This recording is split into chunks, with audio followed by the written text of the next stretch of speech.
abrabom nsem dos abrabom nsem bebrebe eto da obeti bi no na ayare wosem nipa bi na influence o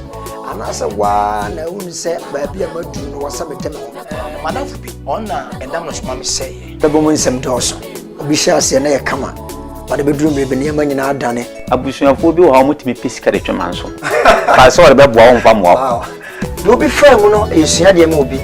edi ase obi abrabom enye sei ne bo no abrabom no sanse tumi a yedidi bone so no eye Kristo Punya foreign angel Adoniel, onye good angel, or a fallen angel Adoniel, Loto Nkwan Odema. Or a Loto angel, Gambri and Loto. Na me gidi se so wo we na wi a na abrabom no so ebe mo de wo so ye fempa ni for betra se ona wonim de wo kwan abrabom ni nipa efa so ani ba bi abrabom edi nipa bedru na wo so abrabom ayeshira so person so masina me ko so tena da bi afre 0545 478161 0545 478161 it's my life emra mo amoba mo nua mo sofo original Beneza betre madwam na me mpanifo di nkomo e wa kwase wati awade nka ho so ne behia e wa it's my life TV so kaisa so bi nka me mama ba mu o ayemrenti me mama ba mu me komanim me mama ba mu o ayemrenti me mama ba mu o me komanim ya mama ajo na den se sanu wahia da bi ru hia ifiara sedia na twumadie no it's my life mse Kristo na do ho ya papa se won kwan die mse kakra Kristo de yenamu amane ohaw ni nyina no ode betwa ye no hia nsem no wom sansensem bebrebe ne ye no hia iti won komo yewura abrabom ni ahwede abrabom no wode maye tine ye no hia die na se ene ye bebo yewura abrabom ni ahwe bia kaze bi so obrempa ahya si sha enye obi afitin ya no bedru ba bi waduri na so ba bi enipa na ba bedru kura de ba ni so ne mu ede ba bedru ye ofitin ya no bedru ba bi waduri tabi eye mere eye hwe hunu etoda tete ba etoda reho ba etoda ya kunhia bebrebe so nyina mu no so reta so a otomankoma na kan watu bedru ba bi waduri tine so no ye hie ye won bebrebe edema when we say ensam no nkona wie no ya fa sia de bebrebe frima ebeboa ya brabo na yensoso aye ba ye tumidi agina ba biye tika che onu ya so momoden so no so be connect ama obi na ono so atumi awe yakwese wo TV so na ene ye ne wahia wo se tie ye online na www.kwesiewaonline.com www.kwesiewaonline.com modern Ghana so a wo se tie TV so no wo se tie YouTube dia na yakwesiewa TV Ghana Kwesiewa TV Ghana ay Facebook nso dia na ye Destiny Time ay Destiny Time na say ya to ho apeti a ba bia wo bia no wotumi nyaye emre no so a be makwai amaro text message ewdam 0245947299 ay SMS ana say WhatsApp 0245947299 da bia meka say yonkoti adurumla no ane habai obetima so ya sene da bia de djumadie aba wa kwam fie da bia sansa wo so yasena ane yetime dia bra wo da ne da ne ewura brabom ni awese ne emasitie na obetumi djumadi awudi we ne wo se Christian channel ntino se wo de wadwato de bi ba na wa hu se enam kisusum kwan so obetima frɛ producer na nedi nkomo 0544631302 0544631302 na wo ni producer di nkomo na obeso yasene ama djumadi ne da bia yade abrɛw ene so no yende nyamiri pakesi pa na yende hia yende bididi komo pawura nyamiri pa so yende ne batwetwe nkomo watini din na so ofiti ya nudu ba bi wadura na se osumayi mu nsema na kokko mu nsem bi ana bibia pagya no aba bedru ba bi wadura ne toda de a abibifo ta ye pa ne se yenyahu ba bi wadura na obia pese onyaaya na nka wa yesa wo ba bi wadura no ba se onya daje abusa na wo se eye dai na nipa no bedru ba bi wadura ndie ye ntam fa wa dusua tina bunzo bi da kan mu obi asifi obi ayesei na nani bre but we say eye dai no bi abɔ bramfie duoson enie afei no watumi asida o timfie duonum nie na wo so kɔbachi na hwe nipa na hyase etoda na de ye no ofem toda sunwum toda manewum enso ne nyina mu no ɔka the sister soon say so retaswa bibia ni wa ontumi nya then your protocol where there is determination failure can never dismantle the flag of success baabi nipa enwe ntaso wo bia no nkundi wo nkubu ntumi nkasa nkudi franka na ehye enwe ntaso dinna ye behwe so pani dia so no mu dia kra no ana ba bedru baabi e wadri e dia be kra ana manne etebia etesede wadri nei tinyamre dinya adaje na ya transi die ayenkomodie ye adesua aya brabo mura ni ahwede ya enenso no abrabo ewo edimaye ye be se hwe bibi kakra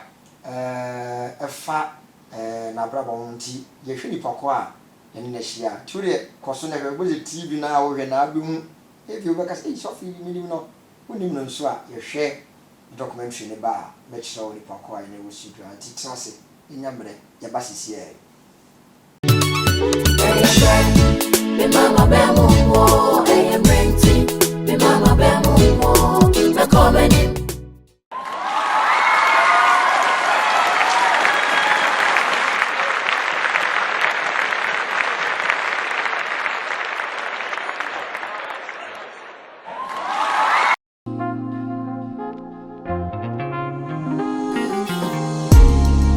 It takes a spiritual foresight woman to identify the presence of the Lord. So ladies here, single ladies, be wise. Don't paint yourself. Paint can fade, but wisdom is a virtue.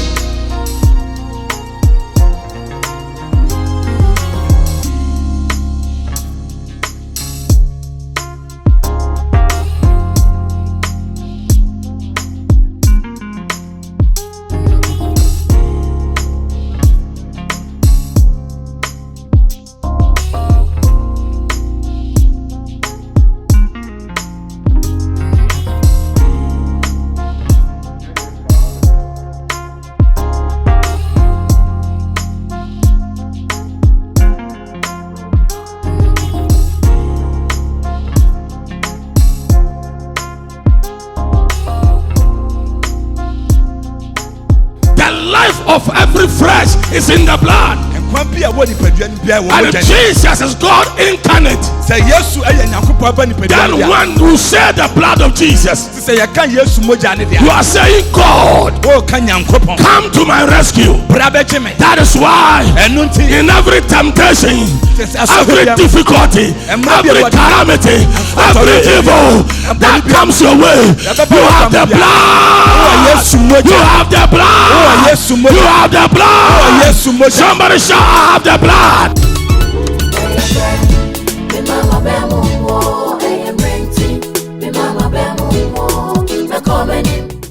Yamwa ba say wunya adaje na oni yetna ye do be ka say sofo be bi say mo hu sofo na omne sofo nyina na say ye sofo nsolma do say ye sofo aba sofo a obi be ka say sofo mi na hia pen wono a ene Apostle Steve Penson na ye na hia Apostle Steve Penson na ye na hia sofo pani a oda Central Charismatic Baptist Church CCBC asori ano ne ye na hia no CCBC which is sorry what in din da me so martin din and sofo pani ne ya bawura na so ya ye ne ba betwe nkomo na sofo de wura amaso esa nkomo de bebebe o so nya daade de abranti ya peso nya medwuma nya daade de ya nkomo na beboa nya me sofo a opeso wura wadem nya daade ya beboa wa peso ye di fudwuma ompre wo ho nya daade ya beboa san se ense bebrebe na eware be fa no so e di atom ye sofo aso bien ka Zunia. but you have a code. I'm adom. Bia Kamapa. So today I so fish as the Diana Yinshira. Yes. As I say, you Ramos ready and never be prepared now more at the Maya. Not yes, and I'm so ama Yinshira. So for never doing anything. Ready. I'm Jumating. Sir, as a Nipa won't Jumating. Sir, Nipa won't Jumating. If you be about the most a brew. Pawon Jumating. So sha, Obabu no crano. Nipa be on your cancer or no Nipa or Jopa. Moses. That's right. As we Moses are, and Nipa Kranama or your bonity and Yanko. So enipa ema Moses de nyame ka ne say fa aba na kire botano o de aba na bom o ma tete no ama na buofu nso ono na nyame bon so obi odwo nyame say Moses was the meekest person on earth and yet enipa ema ni disobey nyankopon ema ne bufu so for when nyame bu man say ebone obu man say ebone yes nyame twen na so in fact no na ama Moses ne na ya nko Canaan asase do so e wa no nyame was say Moses o ka so tipa ni me o o ka so tipa ni me se fa ba na kire o di aba na boso because of for bufu nti hwe o kire no Canaan asase ni woni be hu so na nsi wo nyango bon kun no wa so for ana me etoda we dey nyama yi so ba me hwa dey etoda na me ne se de adwuma ni sitie wo brani amane ka tora nka nyame consider so for kakra se to da ni pa bi na ma niema we waye na sa tete so ana bibi om se consideration se because of brani how ani pa do fam tin ka we dey ye mu ma se e ya de bia so I don't know say you say nyankopon na ye so no osofo nyankopon anye itipen no nyame aye ode ne ho so ye nyina no ye ne ye ho so just say ye ba wiase ye hu ye kwa ye hu nyankopon wa wo wiase according to Bible da o once na no man nyina eba ana ono afren say man na djuma ti ade o nyame pe e sutie so nyame ani asin vi affordable dia was say any time because there be am Moses issue no a e kasa kire me say ye mu merebe o ha ye de nyame di agro so wa we na odi ni pa chi a wo ba fum nyame so just say enne no ma bebe a e koso wo asofodie mu kase ne say asofo bebe ye nso na kase a ye wo ene say be so ni pa ni eno nso so no ye nso a e aso di ntie nyankopon so just say e was say what my point no we wish say obi di nyame di agro a eno ene say when come on from bagudi a ye hu say the city aso ne woni poti penso bi ti wona say wo kan sem bia yensin nyoma bi ba nyame de so what I know is say aye honhom ti kwambe na ipa bi di nyame di agro city wonderful ye di nyame di agro esan say enne enipa nim say asem American anya no kore aso say na be enipa ani be so minti no e say obi bi afa no trending yeah so aso fo nyine follow trending to follow trending nyame be di agro because the nyame pesa o kan ntimi nka oba ka de be so nipa nani because enne Ghana ha sabi obi kan kwase asem kura no a na attend bebrebe to awe ya usofo no insa se oba fa nyame asem oba kan na vo ya concert yi fo na oyi concert so ta say aye agudie na odi nyame die no I was nyame suru ba yemu the reason why usofo many ambre sa asem awo kan ni say enipa pi no fi say nyame de be cheme tabi o say we yi because nyame bon twi mo sa so de ya ene o say careful pa hwa yon ko fa na nyame ni mo se wo enso so ya so di tie no o twen na so that's no nyame justice and as justice o no kwafo ahumobro bia no osi nyankopon na so no ahumobro no mu no ne pepe ye so e ka ho pepe no de twen aso no timo sa so twen na ofa mu ne ko ni pepe ye e de be konkwajim aso nyame je no nyame je no se na be ya e be asuahunu ama yen se we cannot take God for granted se Mose kura no ana nyame ye ni se de mahu se nyame je ni se ebro owu ye na ko bonsa me fa no furu no nyame bofo ba tifi se o ye media so wadwe ye o se bia ma che na so ndu be fa o ye media still but be pepe so what I say ana pepe no obronsa na ga so dum se nyame pepe to hu se even though nyame nipa nyame do no kura ni na o ye di nyame ka so nya o twe na so dia se nyame pepe ene babi a shase tumi se ne enkomo no ye shase kura no tumi se ne enkomo no afutu benya bebrebe kasa kire pa twede nyamre maye ya shase ese bebrebe no na chefo ye kasa sofo Steve kura na pencil ona hwan sofo Steve pencil ene osofo a onyankopon friend no wo ne mranti brim finfi be aduonu baako na de wo mu se so wo pencil ya wo no kaase kuma se kaase ya ema maame a wo film a efe no mata wusu ene papa so wo film a efe no tawia pencil na de ko ba ene se mata wusu maame ene tete so for pencil as a single parent is answer papa no a ɔne no wo no na papa no so wɔ ne yere ne ne ma tenese akɔyɛ kwan bi so no o ma aware nti maame na ne tete mia nti ne in fact enipa fam iba fam ba me kai se minya mfie dunson na mani hu papa wo me da mfie dunson me kai se me ye covenant trans pass ya afi me so ko hwe papa because maame child no yare na djuma nye na ma ko hwe papa wo me no ahwe me no me kai se me call ye papa ni ho me de me covenant trans yi no pass slip no eja de yere no na yere na titim nti banti mi anko school sa ata me kra so nti me kai se me nya mfie edun nwotwe dun kuno na je se wo se me jai school ko yesu shan e o Togo so ata me Togo ba bu e feda kwale sewa so na me ko yesu shan nti me fa shu shan to me ko ho a sa ata to kre tre ase ne da o so ara no pa no aprapra o jare kura unware no atan wo shu shan bo se wo nan no wa ya nti me ye ya nya me ncha de so be kaya emre bi ba se Togo ye kunkum Shushan boys sa sama me kai obi a be kai bi ya ba sa tam ayi sa friends Togo president o wu da na so ana just me di twana sa ba Ghana nti me ba Ghana at the age of 20 no e hona me be shie nyankopo when I didn't nsa ka me so you had the dia ne ba ya ma o ma me no papa ntunya ta se bia na owo ba foforo ne te na o ma mo ye no ho ade na ye de ntina wa nya no ho ade ye se anya ma mu so nyame adom ana so for ma metiase se bia kwan fa so a nyinsa ne ba he no me gidi se na ma me ye ma me bia onso nyame ago be yi mi kura gu ezan se sa ta no me ma me ni kunu a ono na wo ma bo nwa mpanfo be enum a omudi manimu me na me ka kire obi ma me mem enti no asama ba oni ni kunu ni ntam ana separation ya ba ana okohia me papa no say one time meeting be pre and yin say go by it was shameful, it was disgraceful but say nya me hu mi see no come ma me akoba go sra nko oba bi ago no so go yimi go na say ono ne yire dan sa ko kabum me papa no de ono ne yire ndi o moto ono ne yire no ware ya koti so wu yi ti abufuo ba ye na o de ko hia wo maame me maame ani ni kunu ana o ntam tete ye ni kunu one ne te ni kunu one ne te awo mi nuanu mo mpanyimfo no ha no e police ni so na police ni no so so police fo o mo kokoro bi aso o be register ba ko e te na maame ni bu fu ye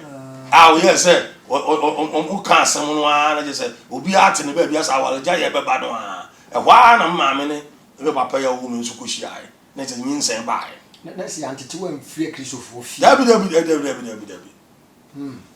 I feel school seminar net to say school seminar den pa ntino ma nya obi ati nya de meti bobo mu a enti most of the say GC O level na no ye na as a private candidate that time now what was your vision na when you swadi mu no say that time no mani swadi mu pa no say na me be say ne ohia ne ade ne ahoche na me be say mitimi sua ade dan kan be crash ni am so timi bob brother me shame maame anu nyam to ni swadi mu no amem ani swadi mu no amem nyame de na abam na so mu se ti sa mu se de odi modern mo pe se wo ye no anu antumi anya ho amem na ba amem ni se ebi anka me kura mi ntimi enuru ho ka mi ntimi enuru ho because emwani ba bia emwani ba bia ti nya de anka me tu aduru me botaya na me pese me duru mpo ewo initial no that time na maami ni adwuma maami ni adwuma ana papa nso so ahweme kura je se minyini ya ko seminary time a 19 years me ba ya 20 years me share urade madam fo bi no de me kwa asore sa time no american na esanse me free cars into no na ye mayen ye fa ye casual am ye adwuma Guinness so abranti am ye adwuma Guinness sa time so no bottling hall no sa time una mo hye bottles no ama e ko machine no na ensa no gum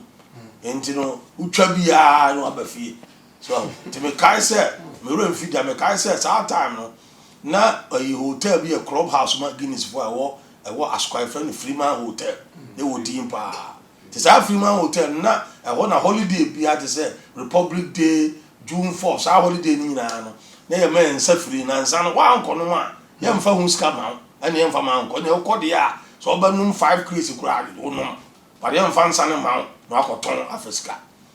me ka sa dan no na ye holiday sa ati na si Sunday enti me ko madam from ye nko ne nko no nsa no so de me nko aso le first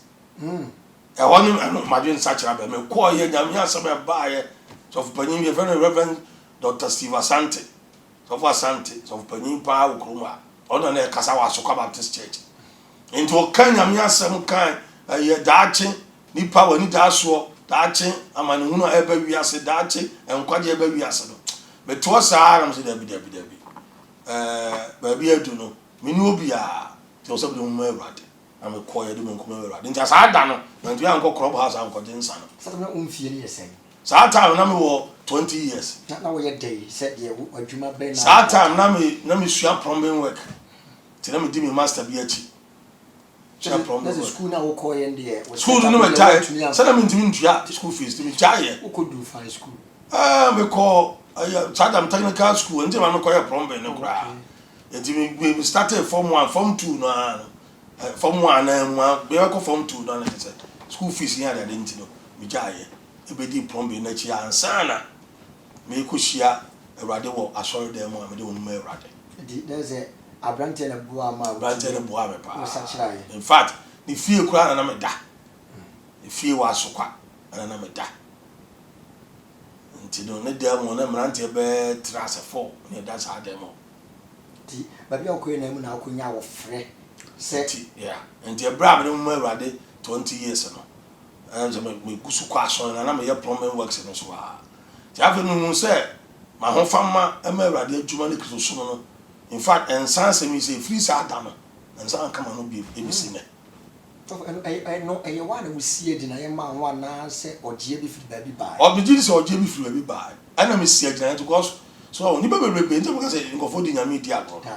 Ensan se sabre no. Me share Awurade me ye ma dwen se me nkoma chi bi. So ti Onyankopon so agye me totally. Ama ani bra ni ahofama me nya e no. Ama me nya ahofama ma asore no asom Awurade no kura mu. Ti me de me ho bo asempatele adwuma. So ti ko cancer power ha ye ko ha empaibo. So ka ni wo mranti bu ani atwedi environment e de ne bomb pie nko a. E bomb pie sa, ti me bomb pie sa ti. Empaibo ni mu am no. E na nyame frɛ no e bae. E me hu se no. Sane anigye ne ahokeka me di ye Awurade adwuma no. Enye ordinary. Enye ordinary kura. Ti afei e be ye obvious. Ama Sofo Asante no, omu nyina hu sa abranti odo Awurade. To mu so twen me di no ma hyehyɛ me nsa. E kai se sa time no, ye Bible quiz. Obi ame no, na me nim Awurade ma be hu Awurade from sua Bible no ama Bible quiz e wa asɔre ma me na me di kan. E wa asɔre ho. According to as a comedian say I am say boni mu free ye mre ma. But now no how any people be from ne ye fra oni no din komo say obitimi kan dwan say ma satra betra so dem but ma ya ndumi nya ba say ye komodi re ma nya ni ji say boni no boni nya de bia mu free ye dendenden ana se me say nya suon bi say as boni mu free nye tumi bia ebebua na honhom bi na emu wa wo renta so I adwin ye so for I adwin ye me gidi say ko be wa so dem o nsa kira wo madwo any problem no ko fo be wa so dem na o nsa kira wo madwo so wa nsa kira wadwen na wo ba asore a ontimi nso Awurade yi boni be di wo so nsa kira wadwen na wo di Awurade di a wo ye wadwen se de wo ye no nkom bie mu a Awurade ma wo de ma otimi di tena wo ye wadwen se wo no nkom bie mu a so for na any bia wo honhom so tumi because say dem say boni bia no tumi na territory ana go focus say go ka omo pom boni ayem say sunsun person na ma mre da bi ana nyintum nyintum je say Bible no man da be say wonam no tia sunsun tia wonam enti it's a war ana ma Kristo sum ya den no so tia say anu nti no aye me pe Nyankopon onye pe o ba Kristo ni a Nyankopon de ma eso nyame ni say odo pe be so Awurade na say anu na wo bi say Kristo sum aye so no abasobo wom reward wom dia na yem bese ye be sofa dia wa hu wiase bibia wa nsofa unya reward da enti yentimi mfa no fo se no gofa fa kilo tumfo a obi obese di obese oye bia no chinchira di obese oye bia oye saa so me kwa so de bi on sa kira wadwen woni mmere oso ahin ni wasam. And what about Omoa? You will be on Swa on our panel. The near break, I said you go any Lantin Magoy, who be all fracture, no see, no son, it was answered there. Your queen and say, and you may be in the DSC. So so free to be a beam. But on a ya won't to me, Obitima, Cobom Pires, Womalana, Bonisuno, or Sababitum. Obitimicas and my year, mamma, into me, I knew soon, or we got to gas out there around one family one. Dear no, I don't epe ena onfa nyaade anase omo na adwene po anase ogie no na intime nso no so ko bi bre adabo emienu wo mo se obe kristonia so na se esu bi esu a how pa I was a bomb pie ma the nti I was a bomb pie ma no se sabi aye honhom ene honam na ka wasam na esanse yemfe ani honhom nti no ye di honam nti da bia no honam no ena osofa anti empempi no ebi wo ho a ekwan a ejirate a nipa na kom ansa na oba awurade bo so what you say me no ade a na ha me pa no na ye ensanom so ensanom ni ade a na ha me so fa kono ni adwama de saata me no na me nimba bia me fili benti no sabi hia ni akora me ma me so bia na obo metiri so so unim se me ni bi okofa oba bi konyinsan a asemato ti saade ne dam tiri so then we di between na say pro ba mo bi ye saado ma no na me wensa me num nsa gini sa me adwuma nti no me ko disco me saado no ba say adwama mo say empratwe den no ma nkom bi para nsa de na me no because I was introduced to drinking I was time na me sokra me nyanya even 17 kura me be na panyi na obosa eyi ase band bi nti okwa na odi medina chi nti me bisuan apatachi ni sa no ma no no ntam so that ha but ekwan ya me no etimi bu a me ne se me gya me pem awurade ani mani brei se me nsan ko obie I still had to remember those days no ebu a okwa asoro na utwam ofrima hotel wa na ye wo se sa akokra na kokoro no nsa so I still had a choice so what I say ozof obia ni wa abronsam ebetimi e de bone aba be hye no so da okay de bonsam betimi ya na se obeso just ya kire but still up to you anunti na atwea wo kan minim obi a mranti we no kwa atwea ho no bebe no so no okofa oba ho yes ejema hu se enya ba bi a wo kọ no eye usu ana wo se wo crucify with Christ so I just say e wo se wo ja ho ma awurade ona emu rebiri enya truthful so especially ade ba ko a e wo adwensa kire mu eye confession the Bible say so obi di na koma gidise Yesu Kristo Onyankopon ba Onyankopon nyane frefuru na no pa mu ka obenya nkwade enti no confession is very important say subi wo mu na sa oba asori a ka kire wa sofo no say sofo we ni na ha me but more time my oh yeah so but we pa mu aka dia e betie na to bo a the fact say wa pa mu aka no e be bo amu atumi afiri but kataso mu aso wo what I say go bebe wa ba so no he still keeping his own life oh yes adi abon sambe how dana di na pamwa so say deliverance me no say bow wa I say bow and pempi on ade ba ko a ene modern kristo no aha adwe nyina ne say so enipa pi abewuru aso ne mu a omunyi omunya adwe sachara so ebi kura baba be asofo so enuntina ebi o wa odi sofo to still adwama kro ntimi nyai so because ebra ba asori no no asori na amwa no amfra amfa deliverance no amna nya atjensa the true repentance and free ti saade no ye honhom ati no mu a ebekoso aha no yes ka o sacha be wa so dem wa yes ade edi kai listen ke be deliver I was say deliver so for no dey na asofo no mo mfa no say mo dwuma yintinka etoda nka mo se obi be page ne nsa na akre ba ye no ma be page o msa dey no mo mfanto mo se mo be go ni pan deliverance na mo de se mo twen ko se ni pan na anya ope so baba mo nchen na sa na e wo se ko no so emra me ba asore fufu se na me kan na ye wo a friend say Sunday school class I have a new convert class. So new convert class no so for. Answer about fast new convert class no appear. One, now you bold deliverance. Two, now you bold Holy Spirit baptism cry man. That's right. So until you come out as a new fresh fire Christian over the swim ready. So I say, now me did say and no say I saw no. Yes, I'll go back and catch it. So because so share Christosum I see Ghana Christian can now share bra ni pa boa. Obusa ho say e ya mpa na. Ni nyina ne say ye nye nipa ne ho adwuma yi. Enye nipa especially obu o ba so ya esan say onim mu ma. So what I say na owo sika o de ba bo aso de nti no. And she say papa kura o say de ne fam ma o sachire yi ne mfa ne mfam.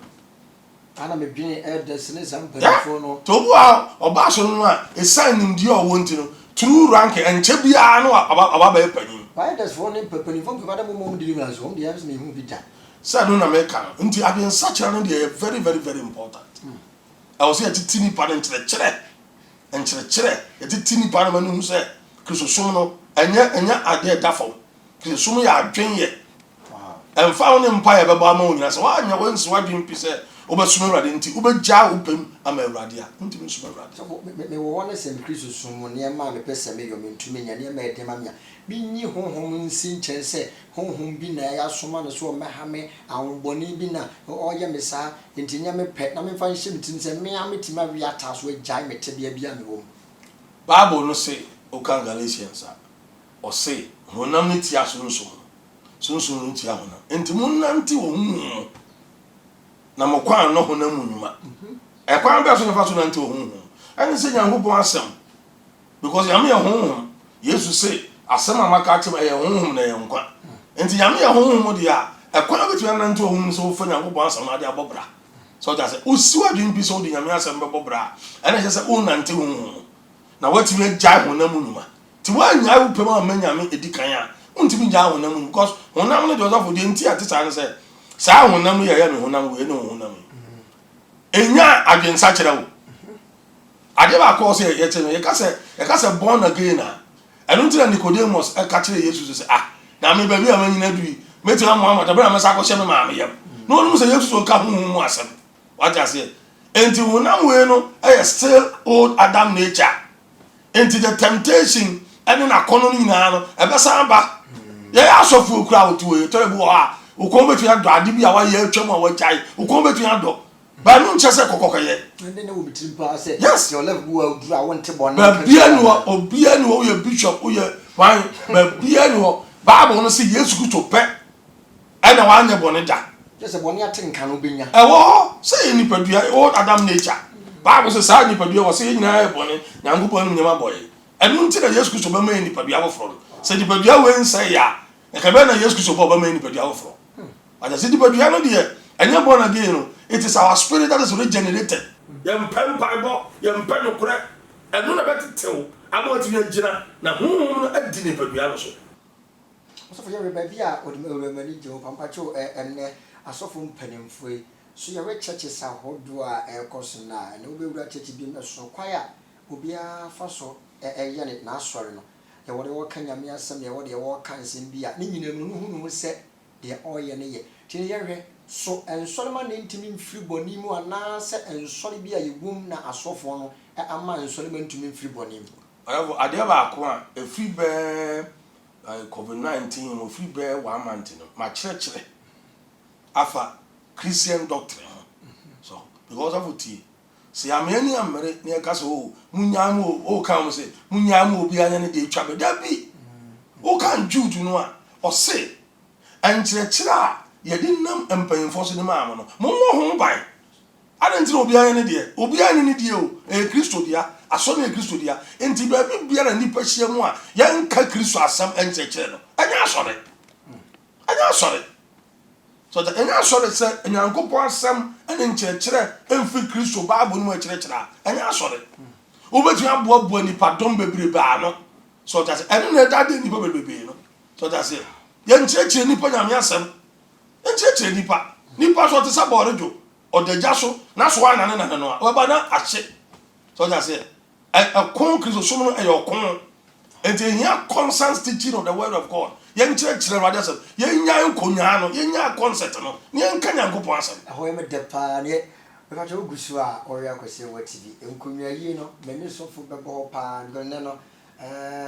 binom frɛ wɔ ho sɛ D4 ɛne bɛhwɛ wɔ yɛ nneɛma bi ne ade so ɛyɛ nyame frɛ we bia na wa akyikiri a wo ready hu ne sɛ nyame frɛ ko nyɛ yize nipa nyina na ho mani wa bi hu sɛ nipa wɔ adwuma a wo yɛ mfiri nyame ɛna ɛbɛma so pani akyerɛ saa de sɛ mɛyɛ dɛ mahu sɛ baabi a bidi timiti wura mfiri nyame na nipa a makɔhyɛ na si ɔyera me ɛmde pa sɛ nnɛ dwumadie no ɛne so fo pani sei na ahyia kɔso ya kwese wo TV na yɛtane ho basisi nkɔ baabi a yɛbasisi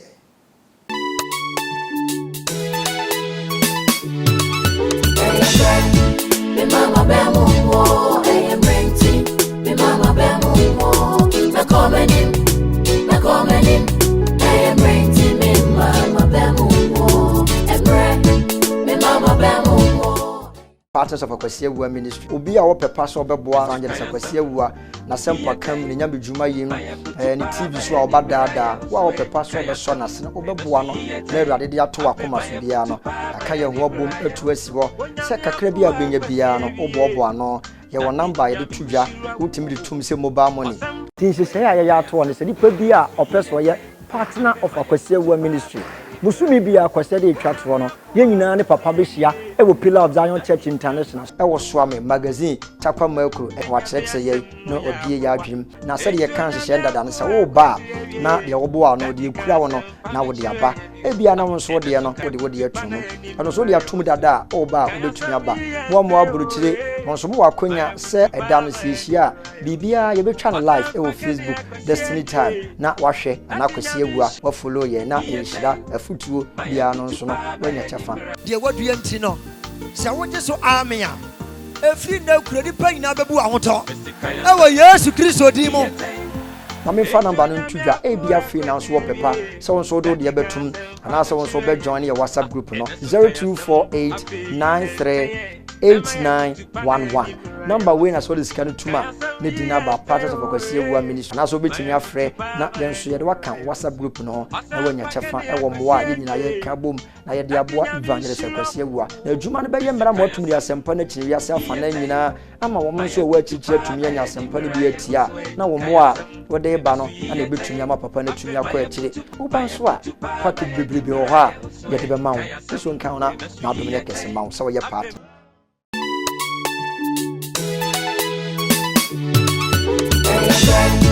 Me mama bemu wo renti. Me mama bemu wo me coming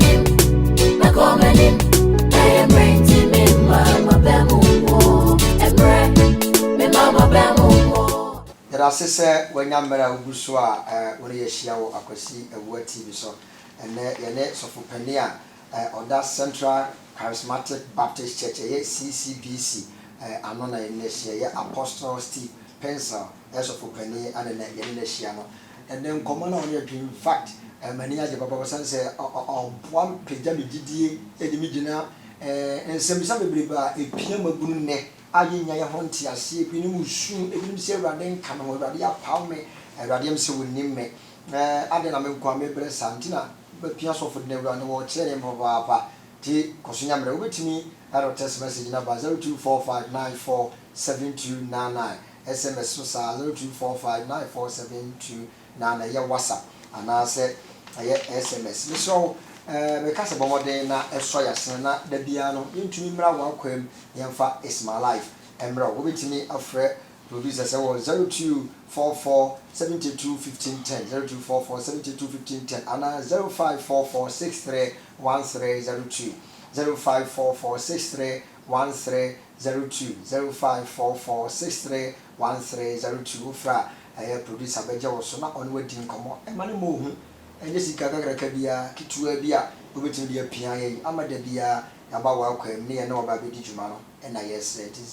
0544631302 na wafre na yeso ya jewo so na ye ne wadi nkomo esa mo akwa babio fo panifa tamra ye kono na ye di nkomo bi efa na wo ka bibi ba wo sisu kali dwam se ne bi ni mu di agoro sisu kali dwam pa se ne bi ndam ko meto kwesi bi ba se ɛnɛ nsɔre bebrebe no wura mu a ntumi mmoa nsɔre ma no ɛma tene no ɔmo ntumi nnwɔ because yɛwɔ asɔre wɔ okura wura mu a yɛma picture bi kyerɛ sɛ ɛwɔ sɛ woyɛ yie yɛsɔ ba akɔto preaching bi preach sɛ wɔ sɛ wonya kaa tena mu ti obi nam wiase ne so ɔgye ne sakawa ne so no abrabɔ bɔ nyinaa so benya kaa nyɛ sika meso mi wura so dɛm a yɛma picture ɛne sɛ fɔkyɛ akwa mu kɔtu kyerɛ sɛ Yesu bɛfa yɛyi asɛ bɛyɛ adefoɔ ti me mo wa mani so adi nyinaa sɛ ni kwa sɛ ehiame preaching bebrebe ba tie motofo ne wura so dɛm sɛ asɔfo mpanimfoɔ woka sɛ kyerɛ me a ana picture bɛn na mo de maye ọgọfọ ne nyinaa no yɛ Christosome nkyerɛkyerɛ it all comes to Christian doctrine so okay Jude yɛmu mmiɛnsa no a ɔsi beloved when I gave all diligence to write unto you the common salvation it was needful for me to write unto you and exhort you that you should earnestly contend for the faith which was once delivered unto the saints so that's ɔbɛ so ɔka ne sɛ saa gyidie a amaso mu yi no adi kanfo bi hyɛ aseɛ ana aduru bo so te montoa so wɔ nkyerɛkyerɛ no kura mu ɛwɔ twɛrɛ konkuru no ɔsɔfo Bible no a yɛgya ato hɔ a yɛde nipa sɛm akyerɛkyerɛ nipa ɛno na ama nipa abrabɔ ɛnyɛ fɛ no because deɛ wogyidi no ɛkyerɛ bra wobɔ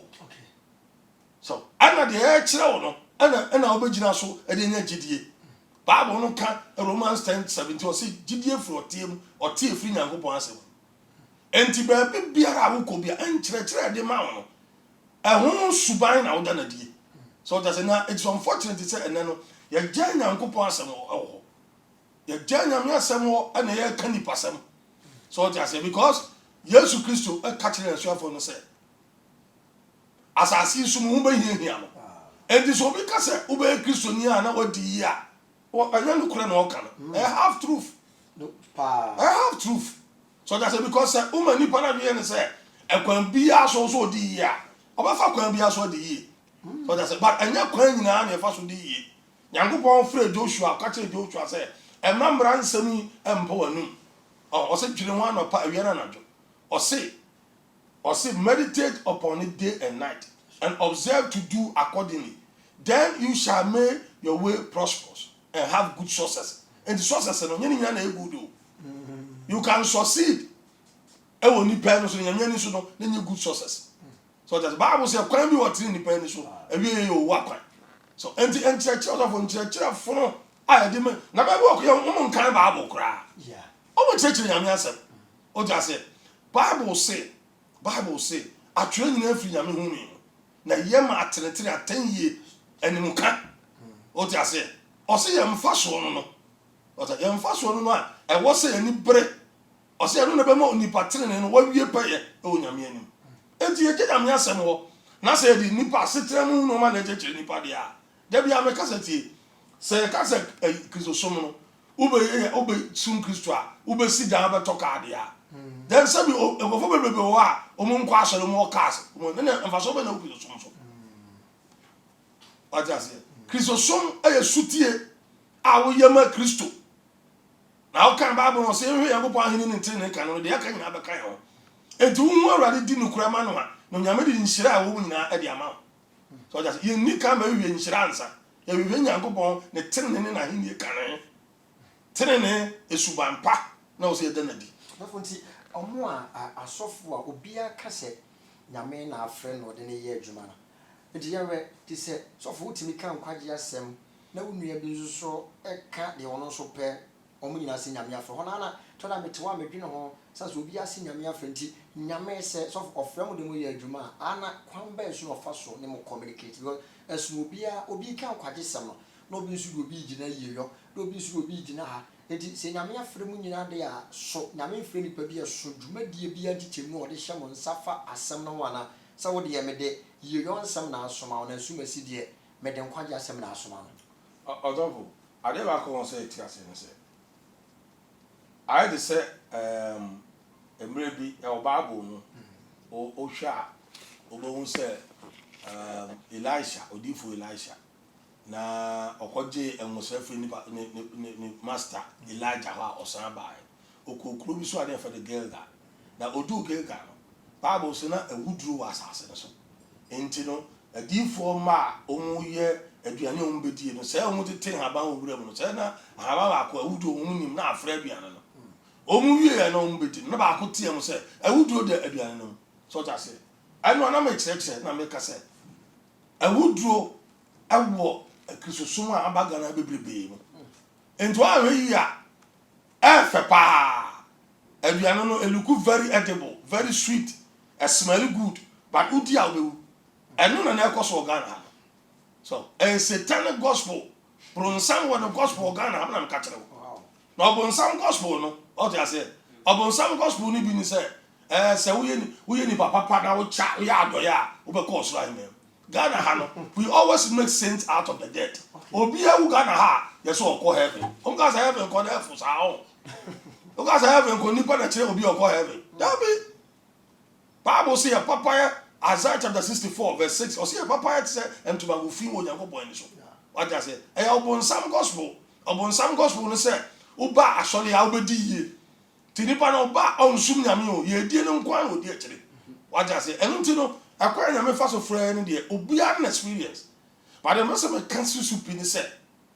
asole biara na osofo biara on kyerɛkyerɛ Nyankopɔn asɛm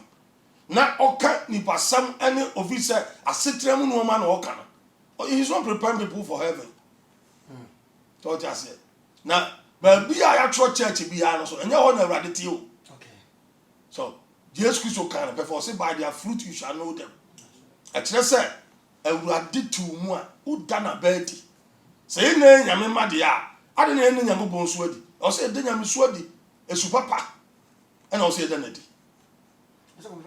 so de ekosi asofo mpanimfo mo wo kihye bi a mo ye because adwuma no munyina mo ye mo agye adwuma se nyame adwuma de bi no ba be frem na won se kura de wo hwe a menim se de sitie ebi no ba be bura nu se difo se de Ghana hatitiri ni am ekoso ye bebrebe do mo mrantie bi aba be bura ne ma yo nyina difo pa difo na enioma mo ye different from de mo ye no akwankyera kese bi de ye na so dem yo ma nti so ne ma se no muguna ana so de ba ye hye na mo ye se so mo ko bi amaka mo bom se betuma siwe ya no ana se mo se esro bi an ne frɛ te nyina nya aduma ne kopia gya anim ya asudie eda nkyɛn o kan 2 Timothy 2:2 a Paul akache Timothy sɛ anokwasɛm a wate ɛwɔ manim ni adansefo bebre anim no ɛno na fa hye nipa anokwafo a o metu akyekire bi no nsa enti ɔdɔfo nipa bebre nya anokwafo ɔno ankasa na ɔyɛ asɔnya anokwafo to timi kyerɛkyerɛ so ɔte ase obi kura timi gyina ɔkasa o fa Bible no to nkyɛn yɛ ka akwankyerɛ as Bible ɔyare because akwankyerɛ bia ni wa ɛkyerɛ Nyankopɔn asɛm Bible sɛ wade amana asɛm so asɛ ade nyinaa o kan amenkan Nyankopɔn asɛm kyerɛ Galatians saa asɛm no yɛ asɛm bi a yɛ sɛ ɔdɔfo da bi a mekan a ɛma me bohu na no na ma me ka sɛ yɛ ntena ho nka sɛ obi a anya ne deɛ so Galatians chapter 1 verse 9 o kan 9 na o say yan kan free verse 6 and o say I marvel that you are so soon removed from him that called you into the grace of Christ unto another gospel o say mama me ho adwiri me pa sabo twem ho free as akwadi asem a akodi ato church what you say over verse 7 I say which is not another but there be some that trouble you and will pervert the gospel of Christ and go for be abewura asori no mu a omo ba say Christ as asem no na verse 8 no o say and na asem no na o say but though we or an angel from heaven preach any other gospel unto you than that which we have preached unto you let him be accursed. Paul say sa ansem nkyerɛkyerɛ de amami so obi ba ye kura me kura be pɔ be ka foforo kyerɛ mo ana obi ba so ɛbɔfo na ɔbɛka mo munsi na bo mo me no ɔja se ɛnɛ no ye di din na ye nim se nipa na se ba ɔkan ɛyɛ toro eni Bible mu ye di din ti na nipa ɛfa ɔja se o kan Bible se bɛri asafo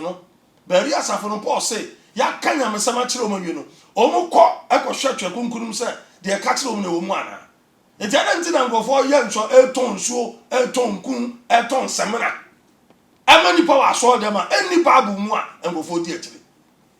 so that say na o ka je say ye ntra mu obi anya ne dia obia be na won de asori ne Kristo dia it is obi say Kristo asori a Bible say nipa de yansi ne kwan I was a sin kwan I was a fan church so so the Christian council no entimi nye because constitution of Ghana no emo mu kwan fine but Bible no de e kwan okay Bible no say we should be ready in season and out of season and this sabi so for bia chere Nyankopon asem trodo I wanna show them one and chere papa no and never supposed to false doctrine oh okay enti yan fa dipa no ko Bible num yan chere Bible yan kanya me asem future konkuru no na yan supposed because I ansem e ko to yina ni nyina o Bible mu ebi asida o anya na nko ebi asida so enti so friend no hwan o friend no hwan so on fa nya me asem nya adwuma na obeka che emre bi kwa na me sere kwa na madam fu bi yetie one of the radios I say obia ka che so be bo mpa ya ma e wo Yesu Kristo di ma ho ato oboa age se kosi nkonwa na ekobusa achiwade wa bodam sada bi no muka achiwade sofo a wo ko wi achiwade wo ya buru nsam nipa so se wo bia wo na achiwade de ka no oboa wo bia no na achiwade Bible say edin ba ko pet no de amanipa nipa boy benya nkwaje ogie eni din bia mu ogie eni atem bia ogie wo Yesu Kristo din mu pe se no kwa na honhom su Yesu Kristo din pe na honhom nyina su na Peter no de din no ditu eje Yesu din no ditu a won ne wo se Peter ma obi enchene we ana obi mako we chere me Bible mu o so ya no mu ko Old Testament akofa no ma once wa nyame ma di fo ne ya ba ko pa ya hu bi o Bible mu no ana wo de da bia wo ye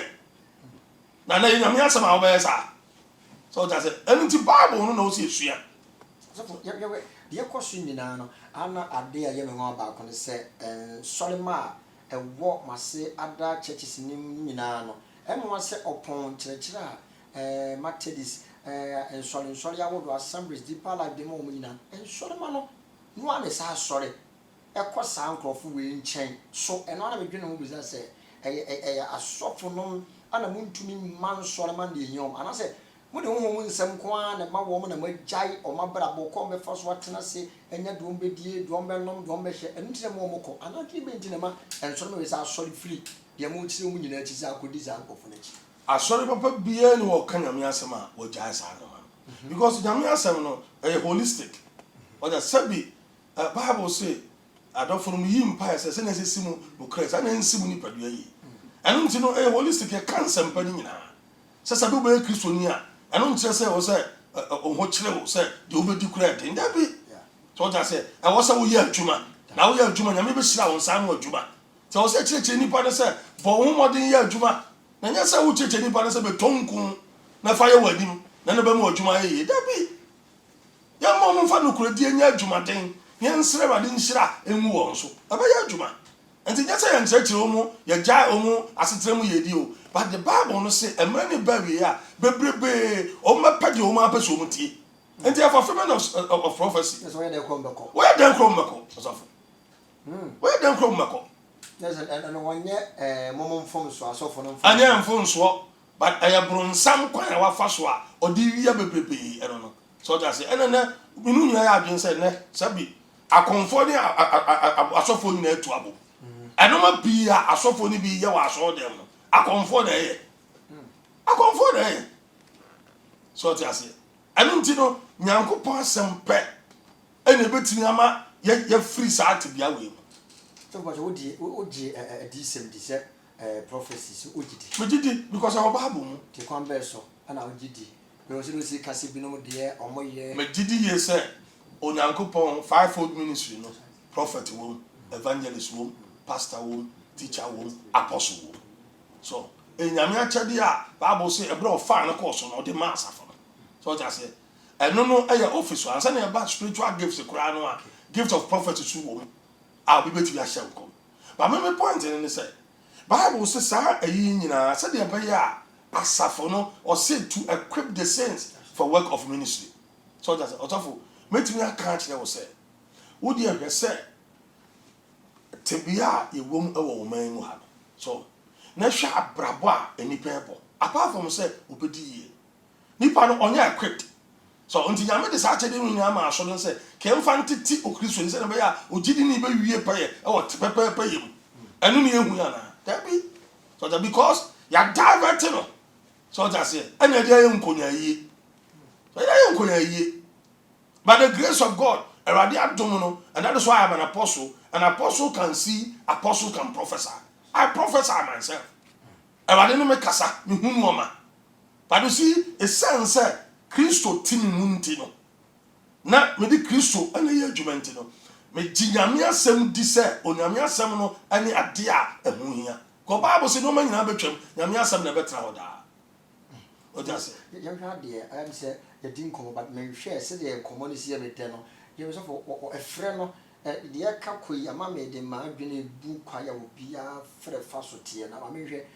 the new say Jeremiah or say or die from cry rather sin na me na we te wo ho ana me you say obi tumi ka say me frɛ na me nyae no erade frɛ me no me ba no or the akwankyere si ne ma me ne bi te or the akwankyere ma me say me de no na me mra me ye ntina de bia akwankyere wi na me ye no obi si kwa say erade frɛ me no or ma me copy person sim say no ka kyerɛ me so for a frɛ ma me hwɛ so for one kasa particular or friend to say so Jeremiah you hu ni free yafnum am say odi and waka say sakra the age of 17 wurem na say odi and to say Jeremiah free yafnum so for friend to say e adwuma na wo kon doye so obeye anasa wotene anasa kasa kire wo yes edika no ofre egira nyankopon ani nipa na ofre ni so just na o kan Bible a o say for it is God who works in us, Philippians, both for us to will and to do of his good pleasure. Or see, I mean, a year juma we said the bear, you be huni benya ope. What I say, and untino, apart from the fact that say, na a soft will be a can't me say, a rather frail woman. Mian Casano, Metino, woman soon soon in Nipa say, a rather person yen juma. Yes, Metino very clearly said, a rather person me yen juma. Na me di na chi eye na dwuma na me so no so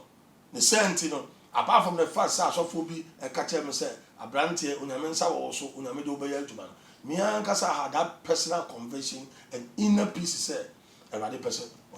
odi me ya dwuma na o person me ya dwuma every frɛ wo no one ne nanti no wa wura te bia ma e ma wo tena ase dwene kakra mu say kamo yanka afre nkama anye so challenges be me kai say ebra me be Gerard di ya me ma kwan se me ye frɛ no ho adwuma no ba bia de me kɔto first eye donyina saatama me kan 1994 asam na me kan 94 no na donyina mie ti se ne donyina ho na light di ho na water kura ni wa fomu so ni no so na imagine sa brante at that time mo be 20 years ne de ma go to se kura na saatama me kai se donyina na asɔre no bi ho na me kɔte asɔre no bi ho ma be na se adonyina to ma brasa na e be bonante be almost 4 months ana e kɔte asɔre no bi so de duako so bonante be 5 months o so fu didi se unum se na me fa fom ko de duako fa fom ba donyina fa fom ko ma be na se na nya de e da fom na me kai sa time no me nya encounter bi o wo ka me e o kromo de se tene obi ase wo sabrante wa be kroma o me na se bi asora mpaipo se e ka kire o so ata no na ehu ya bom se ase wi de ti me be wu ana so but o nyame mamu se ampa eno na chese wa fra me because o wonu a e ka me no mo je tu mu wo wa ka obi a wo de experience about teaching say wo ka obi a o bona na okọ sa ata ma sa me kan mada a o ma che be nyame ncha de me ko du kromo ana asem so go so for no so abrante e de no so ba timi no kaye tambo so it as because ade a na ukromo no se so for bia wo ba wa na abrante a e dey so be bu atwaman ana say be kum me seriously enti ye hu say ye mienu no say ye trambo mu a Bible say one shall put to a 5,000 two shall put to a 10,000 enti ye trambo mu e bibia bom enti we ma da amache be 4 am enti me da na mu say bibi na me ko aminti mu ti me so am so me kwa so da ko bompa yisia school there so for me drew no ya prepare one da wa o twa me o wo so me name yi me mpabo ya be hu twa no but wa come o wo de da ho so me ti wa na wo no e so me name e just me nim say no wa da wa me ti na no twa wo wa waka nipa oda so tua wo twimoja mani wo we me te ni say dimi ka ko bo asori pani ba ko prum so atam 5 am osori ye mo je tumi nan de me call Catholic clinic bi wo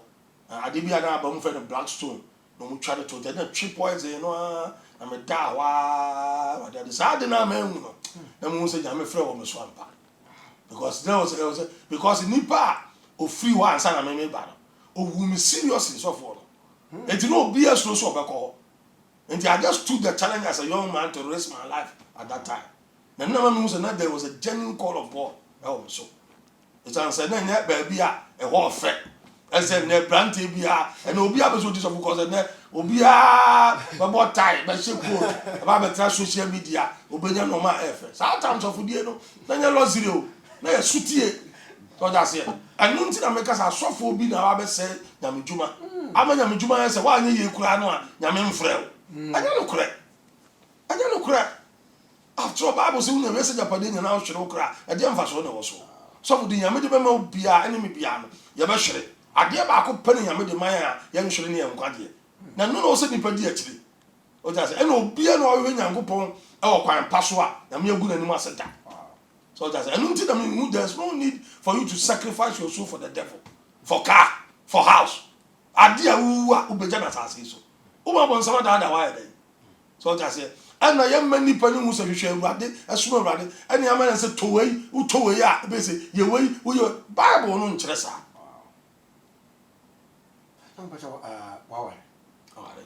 Na name fie say na wale. And you know me walk do you know how me tra ho be mfie miensa from 1994 to about me find say 97 and ye dey me call seminary ma me ko sua ade ti me call Bible school for 3 years me wie no na me da so ho if I me case sa time seminary na obu akwa sa time no asofo bi free cry bi free no from akura asofo sa time do na kwa so futu di o kodo nyina this all the ntoma kuru ho so akoko akoko ebu no na wodu awayi ntoma na futu e share ho sa na me kai se dako na ma very very say na o kan ma very lonely ma disappointed young ma branti a ma be share kwaso wo na coming akun bebrebe because I me bomb pass me ye drive fast in the whole day. I'm a bomb pass, I never the catch him. Say, me, I made you a bahano. I saw now who free my do bahano. Massa and wako, our quest of penny. I said, was that time the catch will be a 1 year. And I'm a tea here, yes of penny. Wow, a quite fast swap, best of penny, obedient to the whole Ghana of this convention. At that time, I'm best of penny. I was the youngest person of a solid cracker said, yes, and a bin see that. Oh, the whole battle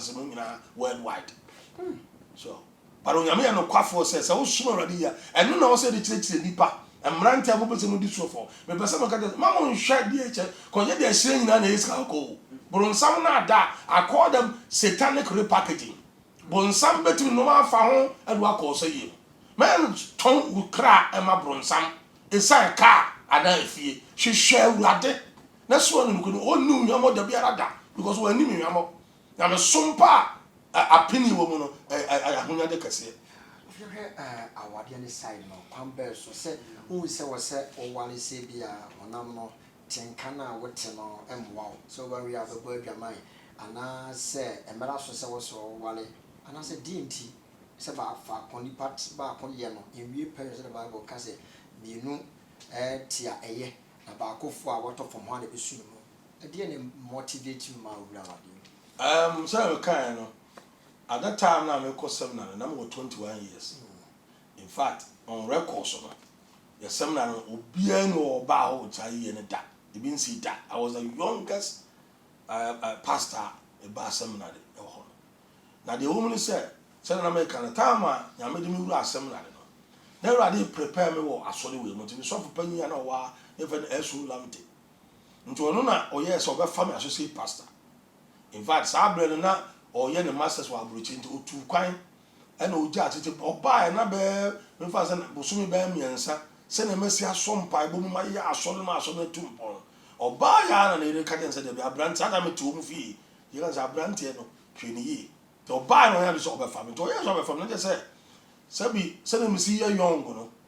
se me nya ho kafo a ekwan bi so no enuma bi wo wa abrante de sabi se wo di sofo na se wo yira e de bu kura man e de ahweye man e boa ma mpuntu na ti me ba so nti mu na mo se no se me pese me ye awade adwuma dia so me nya oba se me nya nsafo a no so biti aboa me na afa edi nidie bi so abrame nti enye akono pese na me ko wa ba me ware out of responsibility me hu se ofre awade afre me no me hia o ho kafo a obeti aboa me na enam so ama nipa so enya nidie abawo na afa avoid temptations abrante bi a onware bi a because sofo de obeda asafo anu e ma bebrebe wom afa obi a show eno kura ti nsem because e be me drive sarin for sure ba sa ta afa de na e di asole ahye me nsafo young man ya asole kasisi ahye wonsa na papa bi not esoro ada papa de gira me am tika ojira me room glass bafo papa say abrante we mmobo abrante we mmobo kan prince am say oh da aden so oh na me show de bia no hwe emayu a wa asole mu na me hwe wa na ye mmobo so na sama papa no kan no ya asemo a ebo ame pa me hu se se ma ntem anyina no dipa ani ehwe me so just ntimi mu wani so ase enwu na me anu ase tinene o se me tu ana mo me ware preko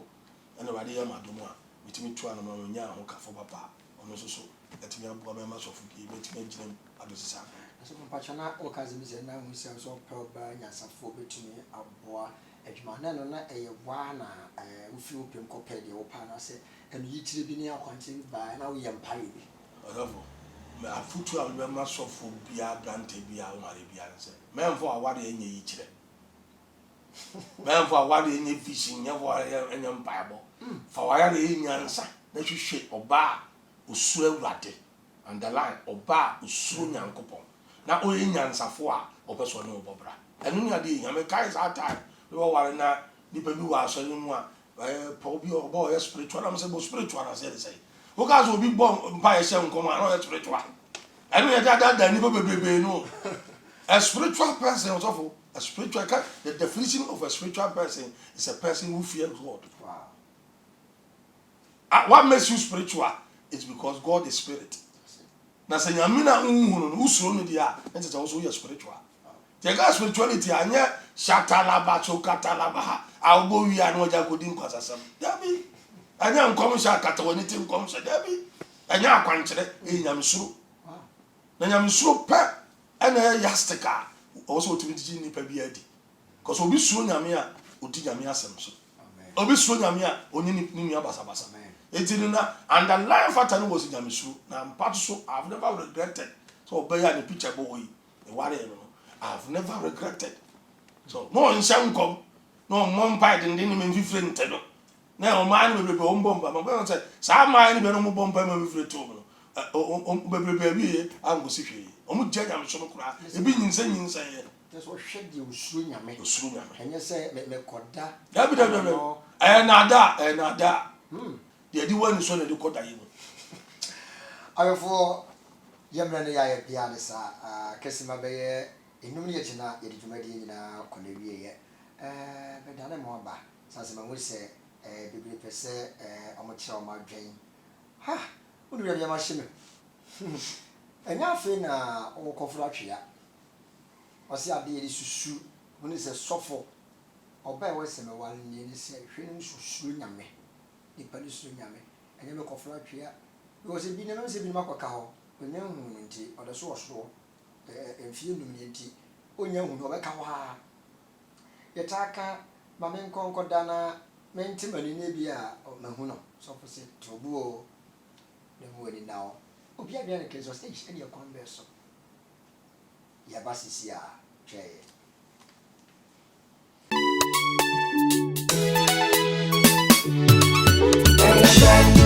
me mama be mo I am renting me mama be mo me coming in I am renting me mama be mo emre me mama be mo Partners of Akwasi Awuwa Ministry. Obi a wopepa so obeboa Evangelist Akwasi Awuwa na sempa kam ne nyame dwuma yim ne TV so a obadada wo a wopepa so obeso na se obeboa no na Awurade de ato akoma so bia no aka ye ho bom atu asi ho se kakra bi abenya bia no obobo ano ye wo number ye de tudwa utimi de tum se mobile money tin se ya ya ato ne se nipa bi a opeso ye partner of Akwasi Awuwa Ministry. Busumi bia Akwasi de twatro no ye nyina ne papa be hia e wo Pillar of Zion Church International e wo Swame magazine takwa makro e wa kyerɛkyerɛ ye no obie ya adwim na sɛ de kan hyehyɛ ndada no sɛ wo ba na de wo bo a no de kura wo no na wo de aba e bia na wo so de no wo de atum ɛno so de atum dada wo ba wo betumi aba wo mo aburukyire mo so mo wakonya sɛ ɛda no hyehyia bibia ye betwa no live e wo Facebook Destiny Time na wahwɛ na Akwasi Awuwa wa follow ye na ehira afutuo bia no so no wanya chafa de wadua nti no se wogye so amia efri na kura nipa nyina bebu ahoto ewo Yesu Kristo di mu na me fa number no ntudwa e bia free na so pepa so won so do de betum ana so won so be join your WhatsApp group no 0248938911 number we na so de sika no tuma ne dinaba Partners of Akwasi Awuwa Ministry na so betumi afre na den so ye de waka WhatsApp group no na wanya chefa e wo moa ye nyina ye ka bom na ye de aboa Evangelist Akwasi Awuwa na adwuma no be ye mmara mo atum de asempa na kire wiase afa na nyina ama wo mo so wo achichire tumi anya asempa no bi atia na wo moa wo de ba no na betumi ama papa na tumi akọ akire wo ban so a kwatu bebrebe ho a ye de be ma wo so nka na adom ye kese ma wo so ye partner bye bye.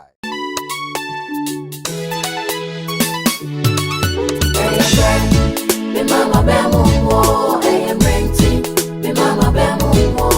me coming in, I am renting. Me mama be mumo, me mama be mumo.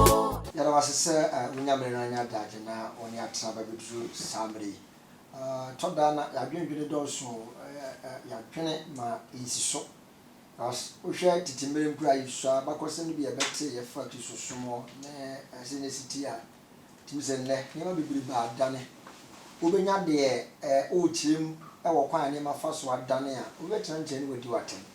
sanse wonkomru obete obi ete sofu we bi na ase omo ye ne yoman otene na ase ntim ko bi di watem okwa nyema na kwankyere ebi okoje na kwankyere so do ye ne ye nti wo kase ya no bi di watem asomo me we se so kisu som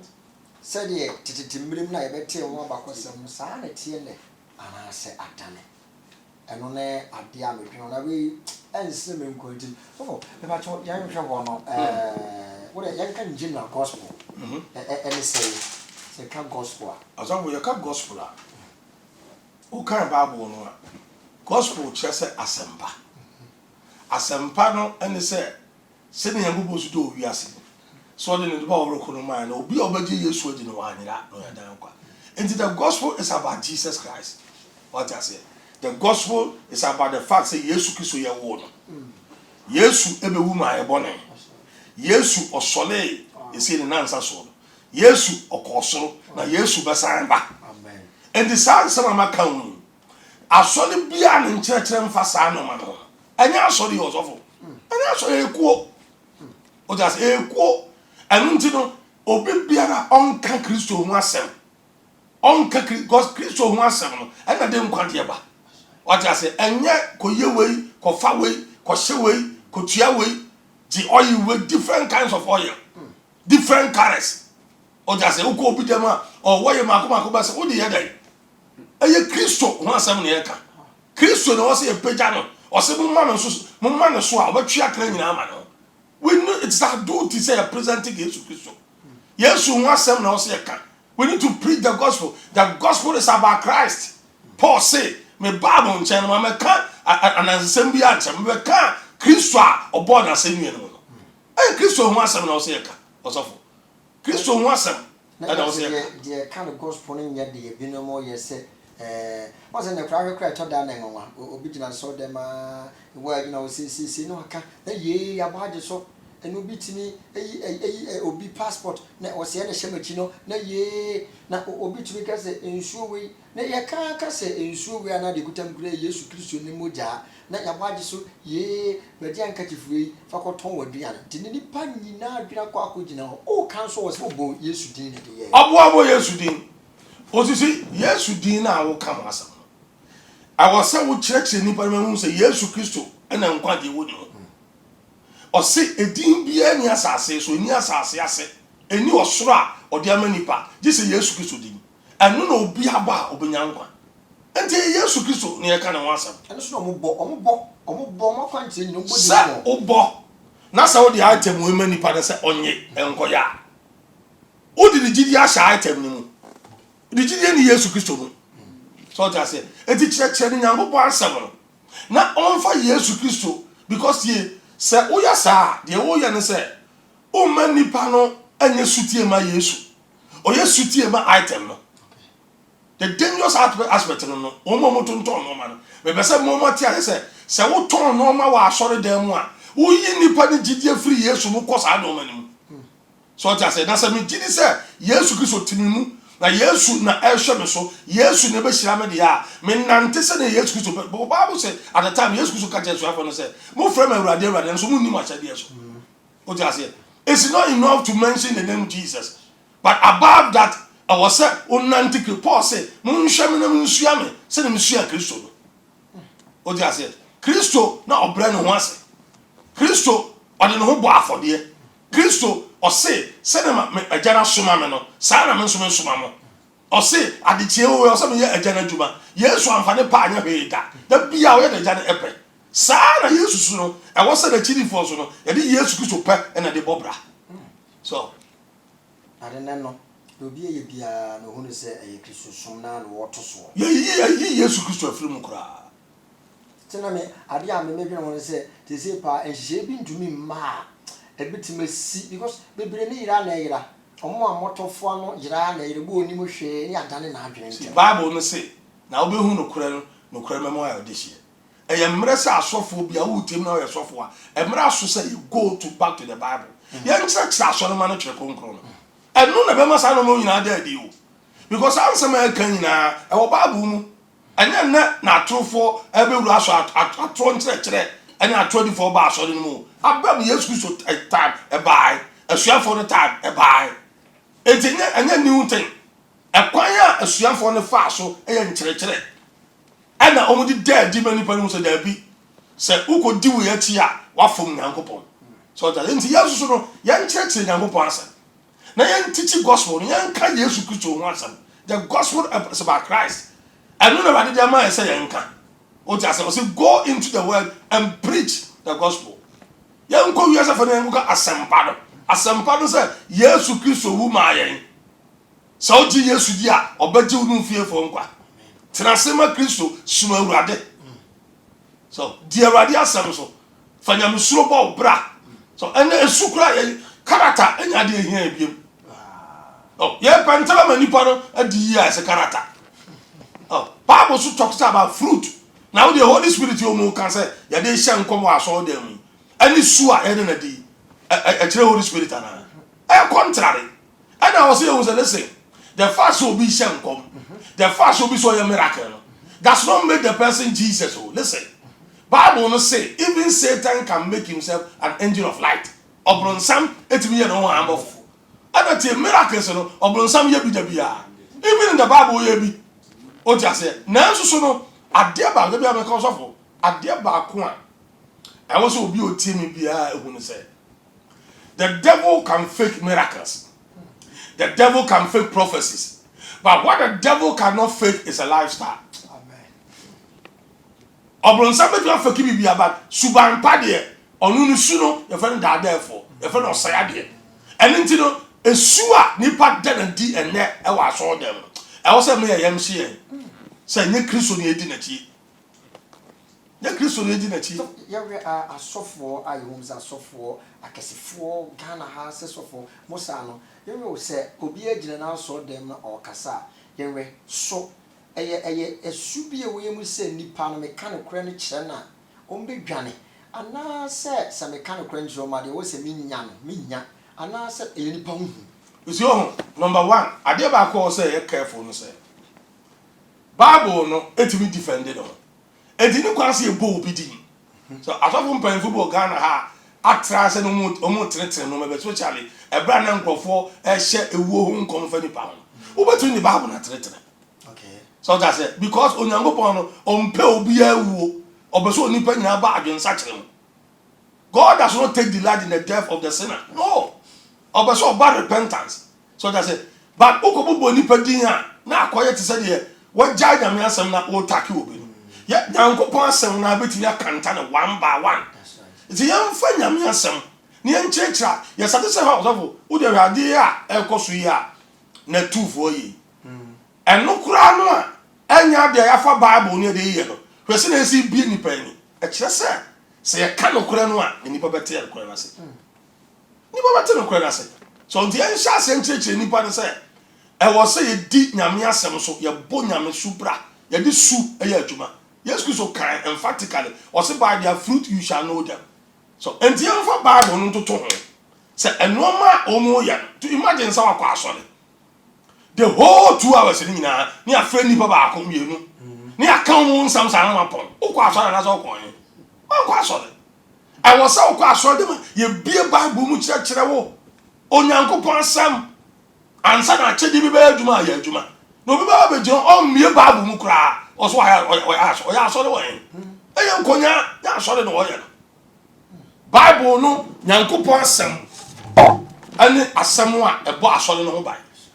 as manual way ani asole bi ahweso ti so be gina ho na so amie Bible we mu anka nyame asem ankyere nipa de obeye bia nipa sem obetu ya de obeye bia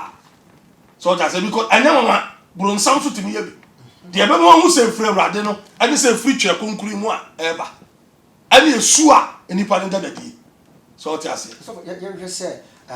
omo ye adifusem no de omo ye se bia bo ni se o ye adifusem yi mo bo won so a onko asori dem na nya adifusem no ba enkyerechire no o kire ba nkyerechire o kire ni nyina so no ntumi mpini pa adwene nyina so for se ye wo ka no so no ena na toda ene ma adwene edi ese because we adifu ane ye ka o masem anomu ye nkunya anomu ye se bare osofo nkesifo bibribe wo a omo so no se de osofo kani omo so nka ne sa enti Bible no ka adifu atrofo ana o ka ato nkyerechire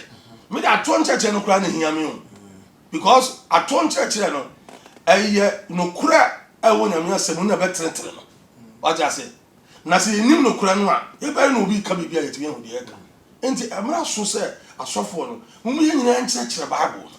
ye nkyerechire Bible no todo se o kyerechire Bible no a ana be mani pa na ne abie na sabi so obi ka bibia se na o ka Paul ka bari asafi o se bari asafi no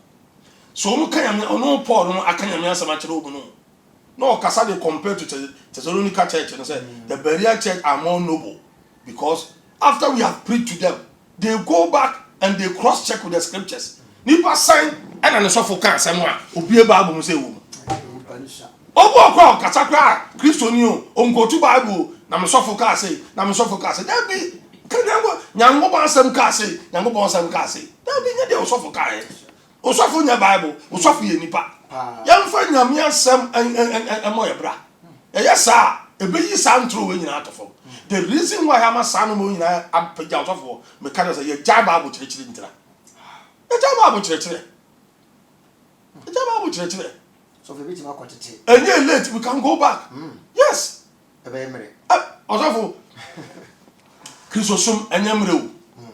Christosum yo kon daddy obi aye Debi amekasa Luke adia obi ahwere ni moja ade dafo Ghana akwase obi kantam a o se be ka twere bu akodi o de whatever eno kwase e fit e proud on na nyankopon baba akopɛ edi ni mojo ti ade na ye no e obi ba moja ho adwuma na ye no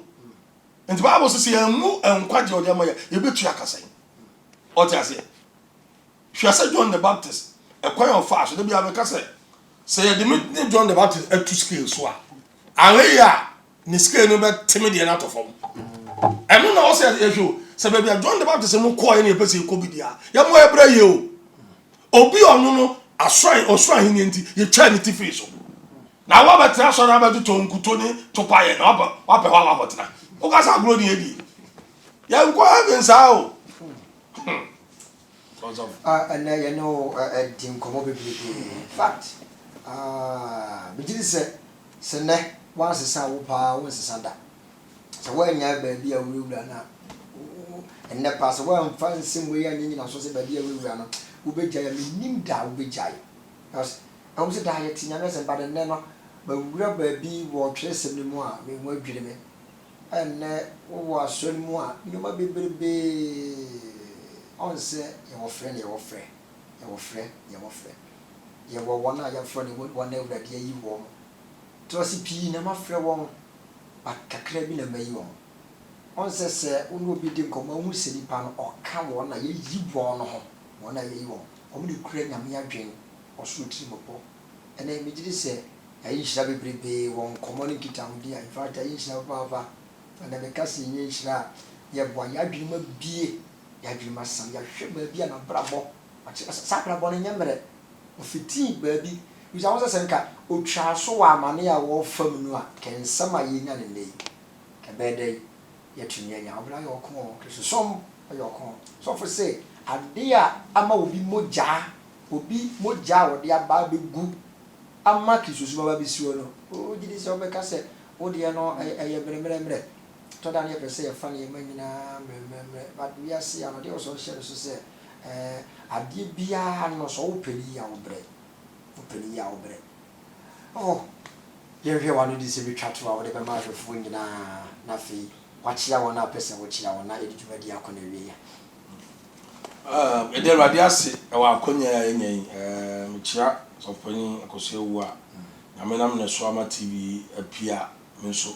menyamu chafan na medamo so ase wonu crew team nyina nyame nhyiram na meda sofani Reverend Dr. Steve Asante sofani a ono na okan nyame asema me sachiraye ono na obo mesu ono na medaya spiritual father Suya from Yamisha on the year as Abby or his own retirement. And so maybe will be an or Timinka Yamisha. The Michama Yere, Lucy Pencil. Radina Mamma, Abba Brabum P. Asper Radi. My master Joel and Jason. Yamisha Wumina. Now, Mechia, me, Madame from Yonko Brabo Bacopa. And only Madame for Pa, Sofa Pitawakuya Boa. Yeah, as I am immediate, and they say. More than we are more than friends. Baby, it will be a Yame Inshan. Also, would the American say, I brass so say, yes, I call Radiasim. I brasso, send his yash on the dear. Christo be dear whom, obey dear whom I'm a obey dear whom you be Christo, obey dear who yaw. A son said, ye jai as some patron, ye jai as some pattern, and ye canny pass them. Tear. Ewi ase de abrabo no Yesu Kristo anka se ebenya o se asase so muhu be hiahia no na nso mu him se di wi aso nkoni a chese Kristo sum no okun wom na nso okun no mu na nyame nkunum die edade ento obi a hye a kire shortcut bia hunu se elbo nsama kwankere me ni obi achi enkofa ba bia wo mfa wo be se odi sofo a twen awurade anim me awurade mre ontoto anam oyi pe ba bi ekosua de Petrofo bi o church wadi asem na ntinya abotrema ne nkyerɛkyerɛw empre wo so obesa wo ba nti wo kwaji we listen there be abeka say eyanim guase say wo akɔgye a lesser God's power to come and do a greater God's work shame so kwaji buronsam ono ya kese no remember buronsam ya to na twene afiri soro ba bia wo lose ni position obi a lose ni position akɔgye ne tumi ɛde aba ba nyango adwuma wani ma guase pa faso bia ni so twen awurade na obehiraw twen awurade na obema wo so me besa me ka jo se bibi bia ni wiase a ese nyankopon asem Timothy nsem ahoma no se atwere frɛ nyina frɛ nyame hu me na ɛyɛ mfaso I love the English say it is profitable your profit ni o Kristo ni o profit ni so obeti awurade asem de abobra ebehiraw o se hwehwe nyankopon ahini ne tere ne kane o de dia ka nyina abeka ho me besa ma hotel say onyame odwene ho ese wan kasa ho so be suti amano a obehira me nko hye ba bi nko fa kona fast biara esanso onim begu ase yemfa jam suro emo ye bra ne ntre awurade asɛm mu ama ba mesa me hye wo kora sɛ we ankyɛkyɛkyɛ wɔ nafe the Bible say the awurade aka fa wo bia no etwa sɛ baa ne bebe men fa wo ntu nipa so fa wo ntu awurade asɛm so especially in this COVID-19 era the person ma just ewiase asesa na so nyankopɔn onsesa nyankopɔn de otia na wate de waka fa wo bia no bebe Bible so nyame nya nipa na odi atro onu nipa ba na asesa no waka bibia emamu ana de waka nyina bebe me person me hye wo kran sɛ onyankopɔn so onima dwen kwa odwen ho enye bɔne de so hwɛ wie pa ene ne da so ama daate papa bi e wo ma awade be hwɛ wo ene wabusua na wo kra so e wo yare bɔne a abai na yare yi e betwam aba wo nkwa ato aso awade on hyira wo bra wo sum ni ye me pese me ka tell say eni ba bebrebe wo na COVID-19 bai e wo se aban enhihye mu no ye si asore kwan se mani pa nkwa asore ti go bebrebe are taking for granted that they don't want to have anything to do with their church online streaming on your own TV. Listen, you cannot survive alone. You need the church, you need the gospel, you need your pastors. And brain has also so done idea. Chere do chira sore no. What they make am?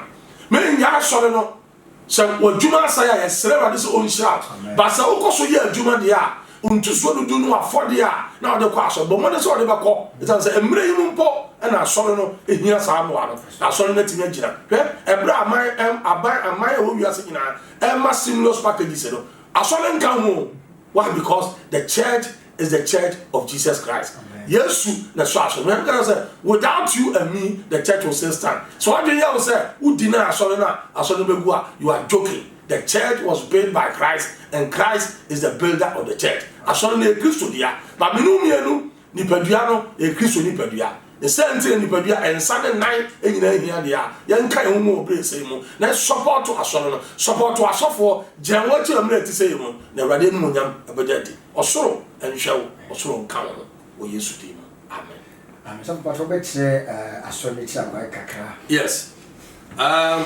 CCBC, a Central Charismatic Baptist Church, I walk Ghana Baptist Convention, Ambera Casino, you Kumasi Jinyase, Uba Jinyase, no Buso Bias of Baptist Casino, Upia Betchel. As I say, you school, and I say, hospital soon I see what's wrong. And the idea will be any who bought you, Upia, a Betchel.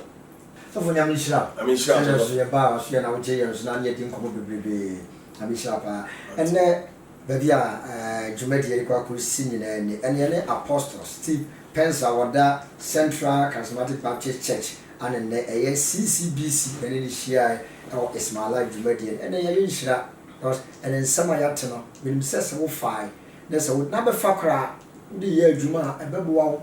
When we say more Masha Sepesomina Juma, no 15 years old baby, would do a farmer name or fatty Timbani who say a friend who won't be. Tini kwa so mana bamu enti madu hu ni neno enya bambu ma wo madu hu ni nen emu obam pinko wonim o se ade a trewi ase nka se ntumi mo tene abra ba ho o se wetaso ho kutia honam so kutia ho ti bo wa dwene po se me yere me ho na de di bisu bia no me ko mani mo so wuranya mi mu ade di ka hwe ne se obenya wo je deliverance di ka pa wo je ni bo sua de bebrebe sounds na himself so shia de bebrebe ne edu be se fast da matwi jampo Nyankopon se oje ya baba na ne tumi kase ne kan ye ho ene so timi no din ko ba ho ni nyina wona de to mo ye na ba bia papa obia sofo pani sofo wa ye church na ba madura ne asofo nyina na safo bata de bia bia mo se Kristo na do mo ye oni asofo bo wi ase nyina mo ye adwuma e ma Kristo wo de Kristo ntire eteten so le ma be chia mo nyina any afin so be penning for the manager for say what to be Bishop Agent afin so no Lincoln jina camera no de be wura and I did afin so no the producer na na yaw dey say our Birmingham no na man retaka kra mo producer say o manage be bia e de be fa ba bia be ko bia e ja Philip afin so no the Facebook do jina ho no da no ima ba bia we am church na even technician me chia mu nyina na afeso Bengazi chese mo dawso obaba ko po kai djuma bi on na na kwia be cheche ba bi obia da bia na metaka chiro se wiase am apentem eni enyantem ne nam na enyantem so no eni obutem ne nam e kucha na ye wo dia abrabo nya kan sie baabi obi aduru no ɔna bra baabi na kopie no anhwe na sɛ ɔpro yɛ sɛ baabi obi aduru no wobɛduru a ebia na de mama ne abo so fiti pɛkɔpɛ pɔ ho nso a ebugya ne ba hwɛ wo so yie kodi sɛ mɛsa no wɔhyia ɛne na wɔtwe dwumadie no ɛyɛ Ismail Life Radin Crown on Training Show Macau. Bye bye.